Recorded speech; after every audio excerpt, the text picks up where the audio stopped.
Greetings YouTube, this is the Garage Autonomist.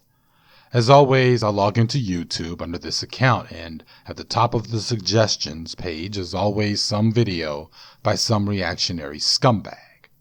It's basically the pond scum that floats to the top, and as always you have the patriarchs of YouTube and their low IQ content chosen as top suggestions.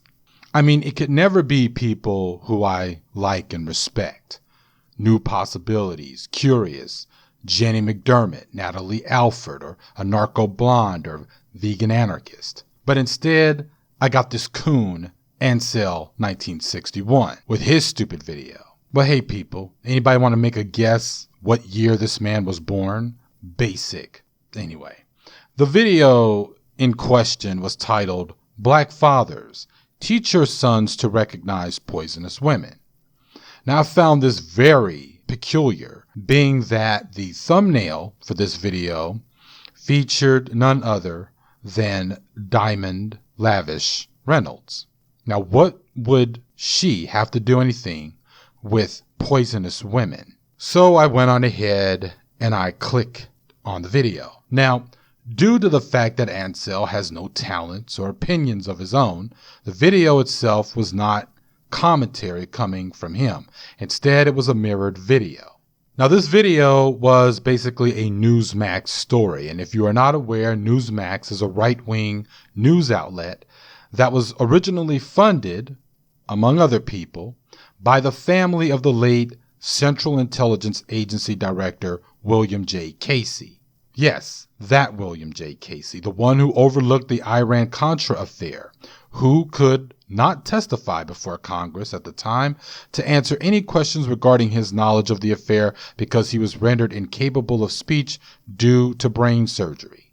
And as we all know, the connection between the Iran-Contra affair and cocaine coming into America, making it snow in South Central LA, is what began the crack cocaine epidemic across the country.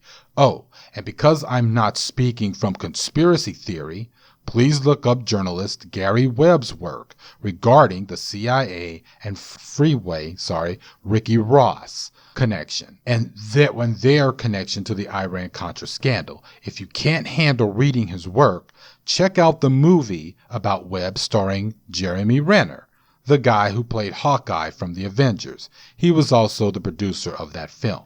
Moving on. The Newsmax hit piece was aimed at Diamond Lavish Reynolds, girlfriend of Philando Castile, who immediately after the man was shot went live on Facebook to show the whole world that Officer Geronimo Yanez had shot Philando supposedly as a reaction to him having a gun.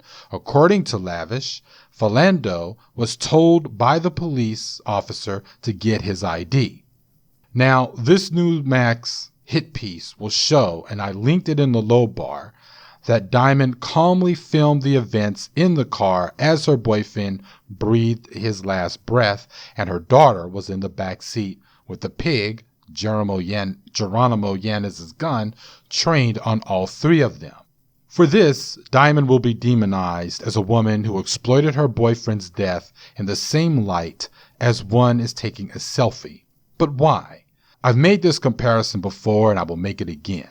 Like the one child in a family where there is abuse, the reaction to the child for pointing out the abuse is often consistent of denial and attack for bringing it up and dragging the abuse out into the public light. Diamond, based on this video's sociopath's title and the Newsmax story narrated by this square-jawed Nazi and, of course, son of a cop, David Michael Lynch. No, I did not make up his name. The irony here is worth $20 at the box office, people. Is set up to be seen as the evil Sapphire, the Negro wench from hell, whose weed-smoking, weave-wearing, yak-drinking ways must somehow have to do with Philando's life being lost and not the cop's bullet. See, it's Diamond's image, her parenting, her bad decisions that need to be displayed instead of the fact that we live in a police state where the police's shoot first, ask questions later is based on dehumanizing people in general and black people in particular that are actually protected. The legal standard authorizing deadly force, and the reason why most cops get off, is something called objective reasonableness, where the idea here is that an officer in a situation where they can reasonably feel that their life is in danger or there might be escape of an arrestee is allowed to use deadly force. I have provided links in the low bar about these particular laws that basically protect killer cops. But going back to Diamond, this is a smear campaign because those of us with empathy, humanity, and who value human life, unlike the subhumans who watch Newsmax, for instance, or the people who thumbs up Ansel's video, we can actually analyze the situation well enough to know that Philando did not deserve to die this way and in front of a 4-year-old who now may be mentally scarred for life. And the pig who took Philando's life deserved to have his handiwork broadcast across the ether, regardless of whether Diamond Reynolds likes to satisfy her narcissism with selfies. That part of the so-called newscast from Newsmax is completely irrelevant compared to what happened in that car. The smear campaign is about punishing Diamond.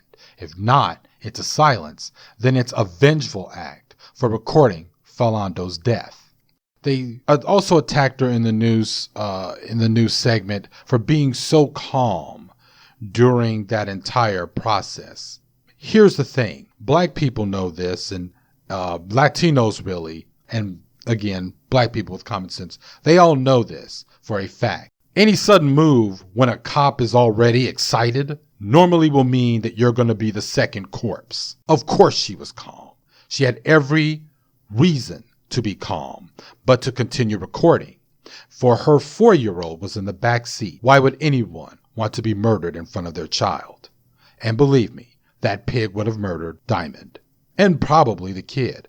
After all, dead kids are not witnesses. But you think I'm making up the ferocity behind the police attacking those who want to spread the news and the truth when these officers are acting like murderers? The links are provided in the low bar, but today, Democracy Now! Has posted back-to-back 3 stories of the 2 men who filmed Alton Sterling's death in Baton Rouge. The store owner, Abdullah Muflahi, I'm sorry, I hope I'm pronouncing his name correctly, and Chris Leday, both found themselves immediately in police custody, and neither of them committed a crime other than to film the murders committed by the 2 officers in that situation. Abdullah was detained, had his cell phone taken, and the security cameras of his store. And Chris was arrested on a trumped-up charge. Please see the videos. Thirdly, there was Ramsey Horta, who filmed Eric Garner's death, was arrested on a drug and weapons charge and was recently up for a plea. Unfortunately, he will still have to go to jail because since he had filmed Eric's death, he was targeted for repeated arrest until they were able to find something that would stick, and those charges were for drugs and weapons. Now Horta is going to be serving time. I want to also add one more thing in terms of what they do when they want to discredit witnesses to police murders, or rather murders committed by the police. You may all remember her, Rachel Jeantel. Now, Rachel Jeantel was the friend of Trayvon Martin. Here you had a very young woman who was a witness to Trayvon's murder, but through their cell phone conversation, which was interrupted by George Zimmerman. When she did her testimony on that day, again, the human populace was split. There are those of us who are human beings whose heart went out to this young woman of having to hear her friend murdered, his young life taken over the cell phone as it was happening. Rachel was mocked, attacked for her black African features, was attacked for her weight, the way she spoke, the way she smiled. Do you all remember that? This is what's happening right now to Diamond. This is what's going to keep happening to Diamond. Again, we must speak out and attack all sources and all circles wherever we find them when they do this. We cannot let the likes of Chris Leday or the store owner Abdul be harassed, be targeted for further harassment or attacks because they dared to speak out and they dared to be witnesses to when the police commit murders. The state protects their agents, and the state keeps order for the ruling class and protects the ruling class interests.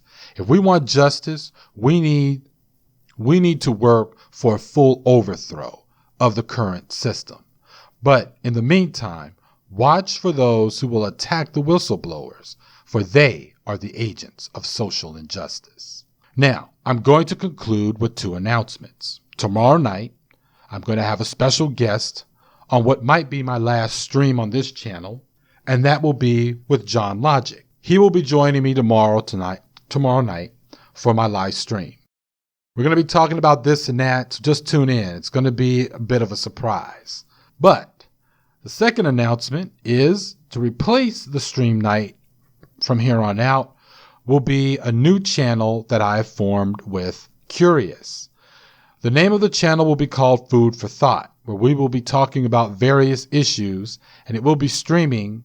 And like I said, I think we agreed on Thursday night. I don't think we worked out that part, but we'll see. Which means that I can probably go back to having extra time to just simply do my old lounge videos, which Jenny McDermott requested that I go back to doing those. And actually, I love doing them. So I'm going to do that. I didn't really like doing lounge videos as a live stream. It just didn't feel right. Now, my next video is going to be called Anti-Statist versus Anti-Statist. The difference between right-wing preppers, militia, and libertarians versus autonomist, anarchist, and the libertarian left.